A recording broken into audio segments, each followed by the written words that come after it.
যে উদ্দীপনা উচ্ছ্বাস সবটাই কিন্তু আমাদের দলের প্রতিষ্ঠাতা কারপুরুষ পীরজাদা আব্বাস সিদ্দিকীর ভাইজানের কাছে কিন্তু ক্রেডিট যাবে। ভাই পেছনের লোকেরা একটু দেখছি, আপনারা বসে যাবেন, যারা দূরে আছে বসুন, আপনারা পেছনে বসে যাবেন, বসে বলুন তো ভাই, বসুন করে যারা আছে সোজা সোজা সোজা যারা আছে বসুন, বসে যান ভাই।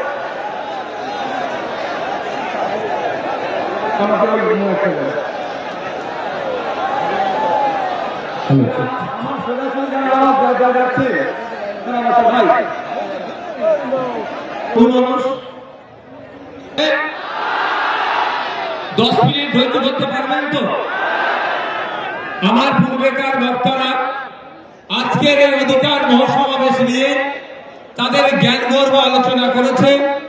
কেন আজকে আমরা শহীদ মিনারের ময়দানে এসে উপস্থিত হয়েছি আমাদের অধিকারের জন্য, সেই বিষয়ে তারা দীর্ঘক্ষণ চর্চা করেছে।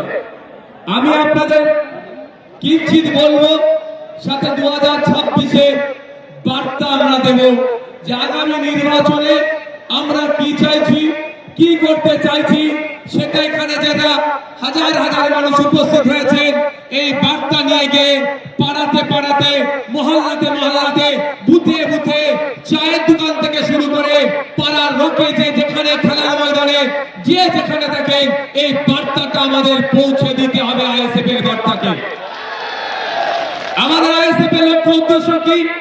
আইএসএফ এর লক্ষ্য উদ্দেশ্য হচ্ছে যে সমাজ ব্যবস্থার পরিবর্তন করতে হবে। এক মফস্বল এলাকার মানুষ, সুন্দরবনের মানুষ, দার্জিলিং এর মানুষ, দিনাজপুরের মানুষ, মালদার মানুষ, বাঁকুড়ার মানুষ, বীরভূমের মানুষ, হুগলির প্রত্যন্ত গ্রামের একটি মানুষ আপনাকে ট্রিটমেন্ট করতে গিয়ে কলকাতার সরকারি হসপিটালের দ্বারস্থ হতে হবে।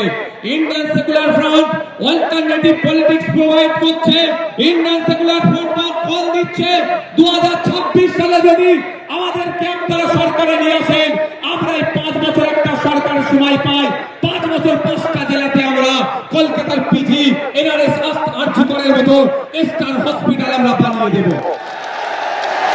তাহলে গ্রামের মানুষকে আর শহরে উপস্থিত হতে হবে। আমরা বল দিচ্ছি আপনাদের, আজকে দেখলে দেখা যাবে শিক্ষা ব্যবস্থা তলানিতে চলে যাচ্ছে। 2012 থেকে 2024 এই সমকালে পশ্চিম বাংলায় প্রায় 25,000 প্রাইমারি স্কুল বন্ধ হয়ে গিয়েছে। আজকে আমরা এই মঞ্চ থেকে ঘোষণা দিচ্ছি, শুধু বন্ধ হয়ে যাওয়া স্কুলগুলো চালু করা নয়, নতুন নতুন শিক্ষা প্রতিষ্ঠান হবে, কলেজ তৈরি হবে, নতুন নতুন শিক্ষা প্রতিষ্ঠান হবে, কলেজ তৈরি হবে, সাথে সাথে ইউনিভার্সিটিও তৈরি হবে। দুর্ভাগ্য আমাদের মুর্শিদাবাদ জেলা সারা ভারতবর্ষের পিছিয়ে থাকা জেলাগুলোর মধ্যে যদি আমরা খোঁজ করি একটা জেলা পাবো মুর্শিদাবাদ জেলা, সেই জেলাতে এখনো পর্যন্ত একটা ফুল ফ্লেজেড ইউনিভার্সিটি দেখতে পাচ্ছি না। আমরা শুধু মুর্শিদাবাদ জেলা নয়, 10 লক্ষ 20 লক্ষ মানুষের গড়ে প্রতিটা জায়গায় আমরা সেই ইউনিভার্সিটি তৈরি করব। উচ্চ শিক্ষায় শিক্ষিত যাতে হতে পারে আমাদের সমাজের ছেলেরা, তার ব্যবস্থা আমরা করব যদি 2026 সালে বাংলার মানুষ আমাদেরকে সুযোগ দেয়।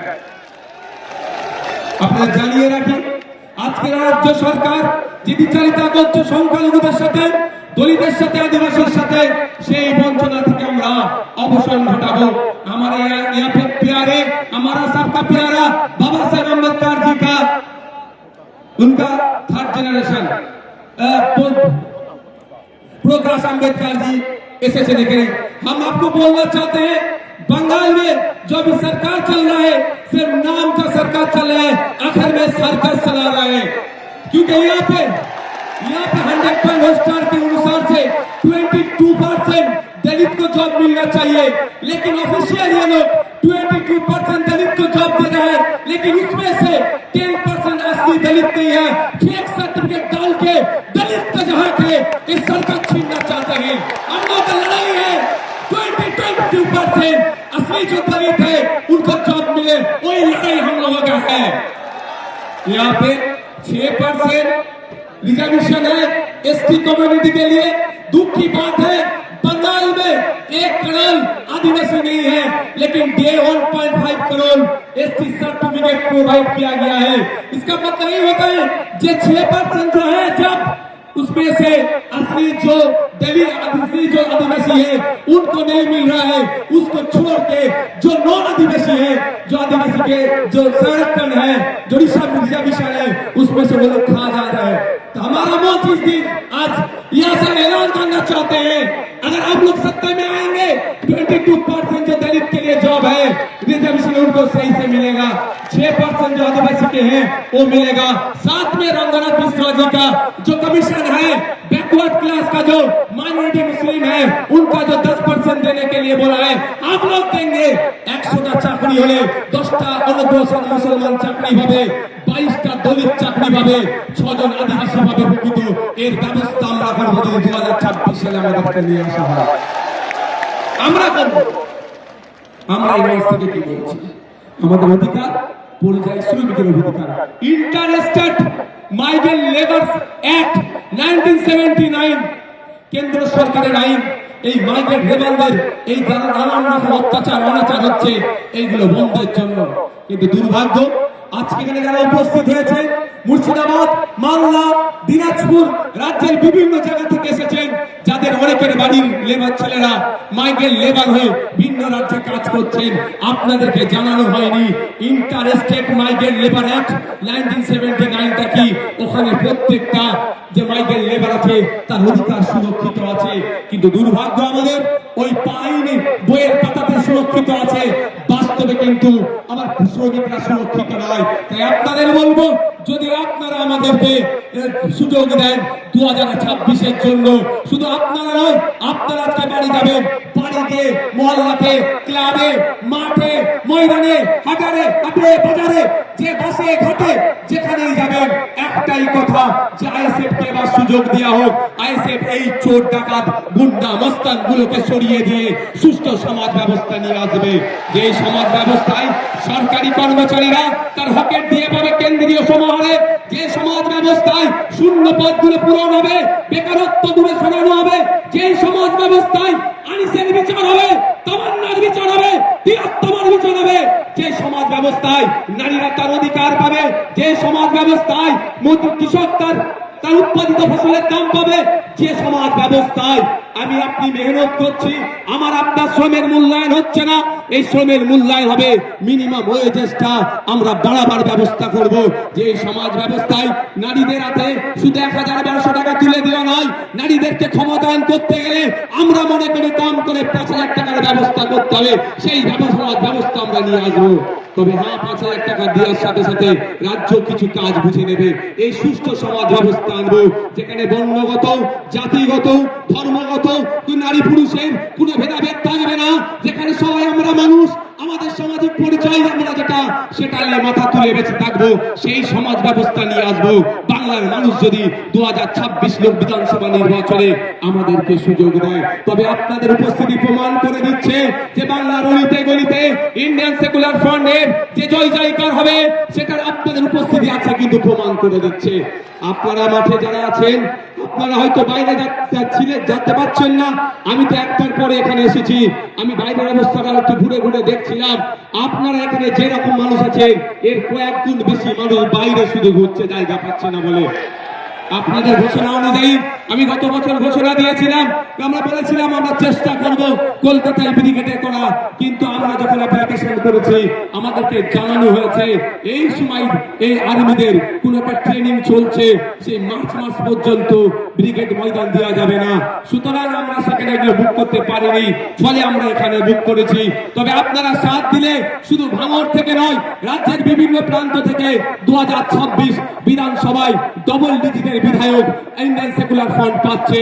তারপরে আমরা আশা করব এবং আর্মিদের ট্রেনিং কখন আছে সেটাও প্রয়োজনে দেখে নেব, তার ট্রেনিং এর ফাঁকে বা ট্রেনিং এর পরে আপনাদের সাথ নিয়ে আবার আপনাদেরকে নিয়ে কলকাতায় আমরা ব্রিগেড ময়দান ভরাবো অধিকারের জন্য। বন্ধুগণ, আজকের এই অধিকার সবাই বিভিন্ন বিষয় ছিল, অনেকে চর্চা করেছে, আমি টু দা পয়েন্ট এসআইআর নিয়ে একটু বলতে চাই। আপনারা কারা শুনতে চান একটা হাত তুলে দেখান তো, এটা হাতটা তুলে রাখুন, হাতটা একটু তুলে রাখবেন, অসুবিধা হচ্ছে না দেখানো? অসুবিধা হচ্ছে না তো? ইভিএম মেশিনের সামনে গিয়ে খাম চিহ্নটা দেখবো, আর যেখানে খাম চিহ্ন থাকবে না আমাদের নেতৃত্বরা যেটা বলবেন সেখানে আমরা অন্য কোনো বুদামে হাত দেওয়ার দরকার নাই। আমি এসআইআর নিয়ে গুটি কয়েক কথা বলবো, বলে আমি বক্তব্য শেষ করে দেবো। আমি কথা দিয়েছিলাম শীতকালের বেলা সকাল সকাল আসুন, সকাল সকাল ছেড়ে দেবো, কথা দিয়েছিলাম তো। আমি আপনাদের এসআইআর নিয়ে বলছি, একদম মাথায় ঢুকিয়ে নিন, এই এসআইআর এ দুটো রাজনৈতিক দল সম্পূর্ণভাবে দায়ী। তৃণমূল বিজেপি মিলে এসআইআর নামক সমস্যাটাকে তৈরি করছে ইলেকশন কমিশন অফ ইন্ডিয়াকে সামনে রেখে। তাই আমাদের যেভাবে অহেতুক হয়রানি পেরেশানি করা হচ্ছে, এর জবাব আমরা ইভিএম মেশিনে গিয়ে এই তৃণমূল আর বিজেপির বিরুদ্ধে আমরা দিয়ে দেব।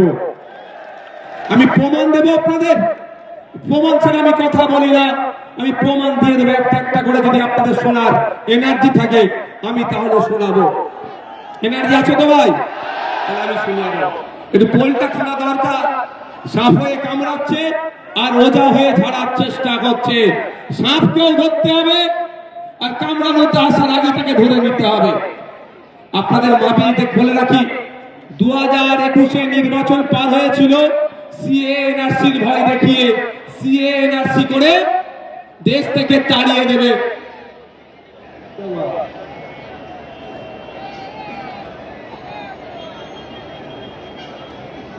সংগ্রামী যৌথ মঞ্চ যে মঞ্চ আছে তার উপরে ছেলেরা উঠে গেছে না ভাই? এর উপরে যারা উঠেছে না ভাই, একদম একদম নেমে যাও, এটা অনৈতিক কাজ, নেমে পড়ো চাল থেকে। শোনেন ভাই, এদিকে দেখান, 2021 সালে নির্বাচন কি দেখিয়ে পার হয়েছিল? বিজেপি বলেছিল এসআইআর করে তাড়িয়ে দেবো, এই বিজেপি বলেছে এনআরসি সিএ করে তাড়িয়ে দেবো। আর মমতা ব্যানার্জির দলেরা কি বলেছিল? যে তাড়াতে পারবে না, আমরা আছি। এখনো বলুন, এই 2026-এ নির্বাচন আসছে, এসআইআর করে ভোটাধিকার কেড়ে নেবো গল্প শোনাচ্ছে শুভেন্দু অধিকারী, আর মমতা ব্যানার্জি ঠিক করে এসে বলছে আমি থাকতে এসআইআর হতে দেবো না। অলরেডি কাগজ নিয়ে আপনাকে আমাকে ছুটাছুটি করতে হচ্ছে। আমার নামও নোটিশ এসে গিয়েছে। নোবেল জয়ী বিখ্যাত মানুষ অমর্ত্য সেন্সারের নামে অপদর্থ কমিশন নোটিশ পাঠিয়েছে এই বিজেপি তৃণমূলের পাল্লাই পড়ে।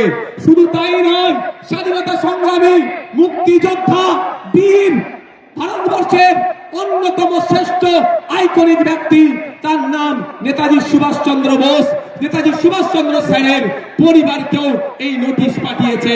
তাই আপনাদের বলবো, 2026-এর বৈতরণী পার করার জন্য তৃণমূল আর বিজেপি এসআইআর নামক এই সমস্যাটার অবতরণ করেছে। তাই আপনাদের বলবো, এই সমস্যাতে অহেতুক হয়রানি করার চেষ্টা হচ্ছে, তবে আপনি আতঙ্কিত হবেন না। দিন দেওয়ানে বলেছিলাম স্বচ্ছ এসআইআর করলে সহযোগিতা করব, আজকেও বলছি স্বচ্ছ এসআইআর মিন্স ভোটার লিস্ট স্বচ্ছ হোক, মৃত ভোটারের নাম বাদ যাবে। একাধিক জায়গায় ভোটার লিস্টে নাম উঠেছে, বাদ যাবে, যার অস্তিত্ব নেই সেই ভোটারের নাম বাদ যাবে। প্রয়োজনে আমরা সহযোগিতা করব, কিন্তু স্বচ্ছতার নামে নির্বাচন কমিশন যে অহেতুক হয়রানি করছে এর জবাব দেওয়ার জন্য প্রশ্ন করেছিলাম আমরা নির্বাচন কমিশনে। শুধু তাই নয়, আপনাদের এই নওশাদ সিদ্দিকী কামচিহ্ন নেতা সুপ্রিম কোর্টে গিয়ে আপনাদের জন্য মামলা করেছে। আপনাদের বলে রাখি, দুটো কাজ এই মুহূর্তে মমতা ব্যানার্জি যদি করে, দুটো কাজ যদি